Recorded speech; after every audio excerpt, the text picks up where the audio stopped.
So, Doctor Who's back. Under the control of Russell T Davies, who spearheaded the revival of the show back in 2005. And we've got Murray Gold doing the music again. And David Tennant as the Doctor. And Donna's back too. They've really pulled out all the stops to get us excited again. Did it work?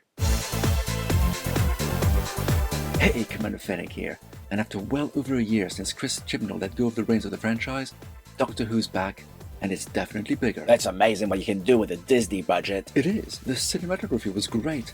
And yet, the aliens looked as cheap as ever, if not more so. Oh, come on. The meep look cute. But those flying ant-like creatures? Yeah, you're right. That screamed rubber suit. It's gonna be hard discussing this without spoiling anything. We'll try to be as vague as we can, for the most part. The thing is, there's a lot of good stuff about this episode, but there's also a lot of very bad things. Let's start with diversity. I obviously don't mind that at all. The more diversity, the better. We have Ruth Madeley playing a wheelchair-bound scientific advisor. We have Yasmin Finney playing a non-binary character. All that is great. I've no problem with it whatsoever. It's the story that was such a letdown for me. You didn't like the return of Unit? After they were mothballed by Chibnall due to budget cuts? No, I was very glad that had been properly retconned. Gives me hope for other Chibnall monstrosities. Maybe, maybe not. We'll see. But let's focus on this episode. I really liked Tennant being back and seeing Donna and her family. Lovely stuff and a whole lot of fun. In fact, I'd say the first 2/3 of the episode were great. The Meep, cute furry creature running away from people who want to hurt them.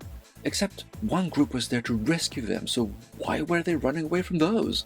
Just hide behind your team and let the others get blown to smithereens. I got swept by the action at first and didn't twig that, but in retrospect, that made no sense at all. As bad as all those shots being fired at close range and no one getting hit. What about the new Sonic? Yeah, it wasn't just the Doctor's clothes that regenerated when Jodie turned into David, but the Doctor's Sonic as well. And it got a lot of new features. What are you gonna do? More budget, more flashy effects. Weaponized wheelchairs? I'm all for empowerment, but try aiming a wheelchair and tell me how well you'd actually do.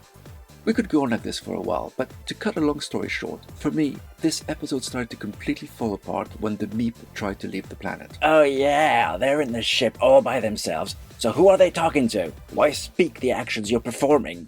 Do you do that when you start up your own vehicle? Maybe Russell T Davies does. Then a big chunk of London's being destroyed as the ship prepares to take off, until the engines are switched off and London magically repairs itself? That's not how engines work. As the great Tennant would say. What?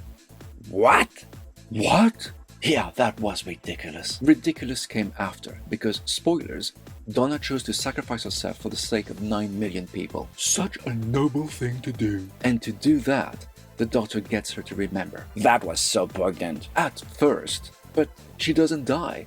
And the way she survived was so cringe, it was just embarrassing. Oh, especially the "you know nothing, it's a shame you're not a woman anymore" bit. Yeah, the Doctor isn't a petty little human. He's a Time Lord, capable of changing faces, genders, and even races. As he himself once said about his species, we're billions of years beyond your petty obsession with gender and associated stereotypes. Plus, it utterly destroys the absolutely heartbreaking tragedy of the outcome of Donna's initial adventures with the Doctor 15 years ago. It was terrible, and it made me feel like I was watching a Saturday morning children's cartoon, and not a good one. Well, it is a show meant for kids. The best kid shows have a story that holds together well to keep the parents entertained.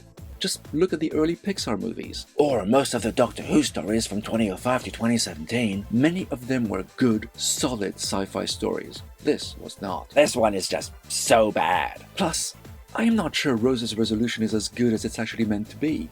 By the end she says, "I'm finally me," which should be a really powerful moment, but is it really?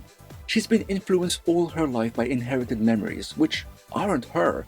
They are memories from another being handed down through genetic inheritance. All the toys she created were based on someone else's adventures. Even her name was inspired by someone she's never actually met. None of that's actually her.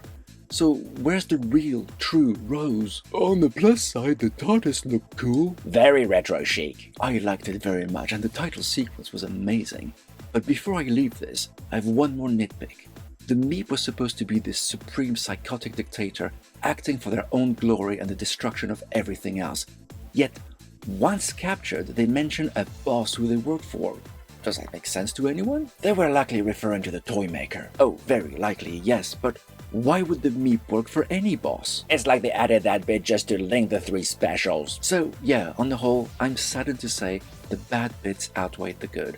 Nice budget, good representation, very disappointing script. Maybe next week will be better. Until then, I'm awarding the Star Beast 1.5 paws.